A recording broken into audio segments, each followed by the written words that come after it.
Good morning, everyone. I'm back here to share with you about my 3 lessons learned from yesterday.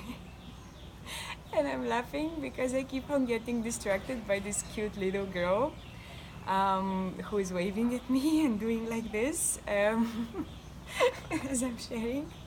And also, like, I had only 4 hours of sleep because I'm excited about a couple of different things I've taken up, and I'm super tired. But I'm here and I'm doing this, and so brace yourselves for another round of Zori's lessons learned. It's an initiative I've undertaken as a way of exploring expression, as a way of facing my fears, maybe helping some of you guys with some new perspectives, and inviting you to help me in whatever way you feel you can. So, yeah, starting off, 3 lessons. First one is about our sense of touch and exploring it. Second one is about the different types of pleasure we can have. No, it's not what you're thinking. And third one is about learning from nature, and specifically from the ants in the kitchen. So, starting off, yesterday I was invited to what I thought was a cuddle party, which is something that people do here. Like, they get together and they just cuddle for like an hour or two. And I thought this is something I should definitely visit at some point. But it turned out that it was a workshop about the Wheel of Consent, which is the work of a woman called Betty Martin, that I've never heard about in my life before. And it's a very cool thing, actually, it turned out, because we got to explore a lot our sense of touch and the different ways we can use it to interact with the world around us, ourselves and others. And so the first lesson had to do with this exercise we were given, where we had to take an object. In this case, it was a small toy tiger for me, which was like super nice. I really enjoyed it. And I kind of started playing with it. And the idea was to just feel what feels pleasurable for you with that object. In my case, it was the tiger. Like, just running it through your fingers, feeling like, what's a good way, what's a pleasurable way for me to hold it. And one of the things that I experienced, and you can experience for yourself by just like taking anything you have around you and really taking the time to experience touching it, is that we very rarely stop to really feel this gift we've been given by nature of so many nervous receptors in our fingers that make it such a pleasure to just run your fingers through something. And it was such an amazing experience, actually, just playing with that small tiger. They told us to change it, to give it to someone else after, and I could barely let go. It was so nice. And actually, however, my first lesson learned has to do with the debriefing of that exercise, in which we were told that, we are conditioned to associate doing with giving. So, for example, if you're in a situation where, let's say, imagine you're giving a massage to somebody, your mind will be like, okay, I'm here doing this thing, this massage thing, as a way of giving something good to that person. But there is another way to experience that same thing when you dissociate those two things and say, okay, I'm going to do this massage to this person, but I'm going to do it as a way of receiving. And in that sense, when you refocus your mind on receiving, what you will find is that you can actually feel so much pleasure from just touching anything you're touching. And basically, that also, if the other person is aware of this and agrees to it, can open up this space for them to feel free from any obligation to give back to you, or to do anything for you, really, like, or to receive and to be grateful to you, or whatever. Like, it's just an amazing space to explore when you explore doing as a way of receiving. So that's my first lesson. This is a thing that you can do. my second lesson has to do with the different kinds of pleasure.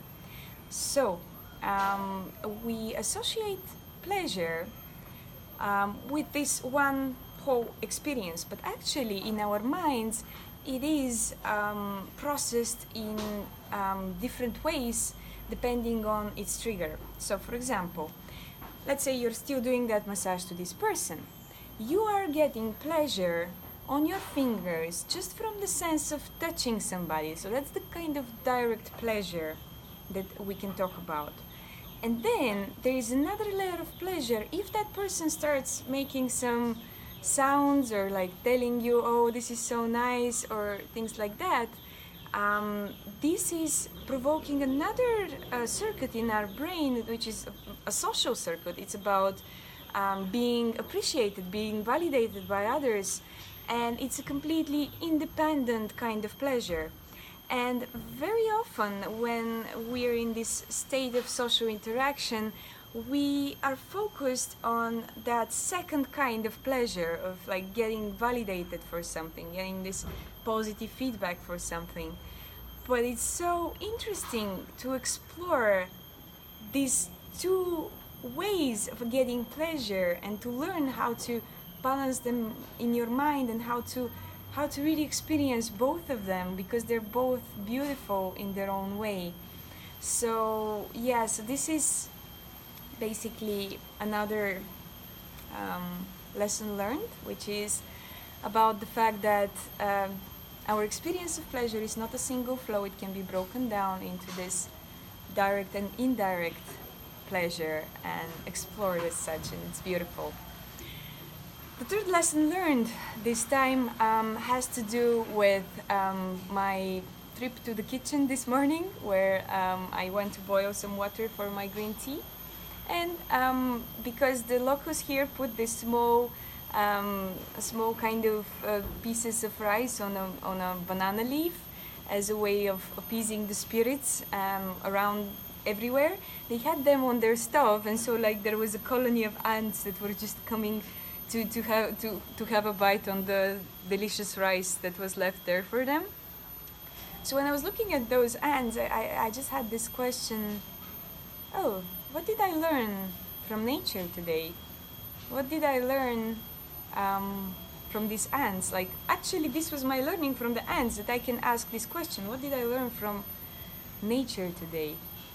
And as I started digging deeper in this question, I realized that I didn't necessarily learn anything, and the reason for that was because nature has this way of just being there in a very non-spectacular, non-obtrusive way, just being silent, or even like, as is the case right now around me, having a lot of sound to it, or a lot of color to it, or a lot of actually a million things happening to it.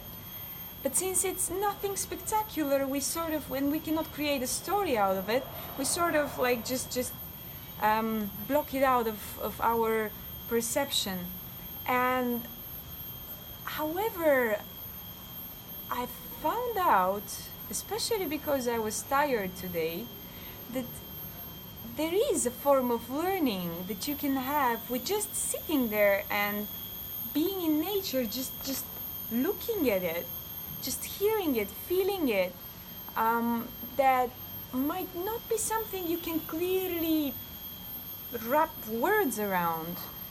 It's just a sense of being and learning and experiencing that is way deeper than probably our brain centers that have to do with speech and with expression and with story making. And especially when you're tired, you can tune into that, and it's such a beautiful, beautiful experience. So I encourage you to take some time today and just a couple of minutes and spend it contemplating nature and experiencing that learning without words. So these have been my 3 lessons learned from today. I'm very grateful once again for you tuning in and giving me all this encouragement and feedback. I'm so fucking grateful. I know I said two words that don't have anything to do with each other, but that's how I am today, and it's okay. Yeah, so thank you so much, and yeah, I'm looking forward to hearing your comments and the ways in which you related to my stories. Thank you. Have an amazing day.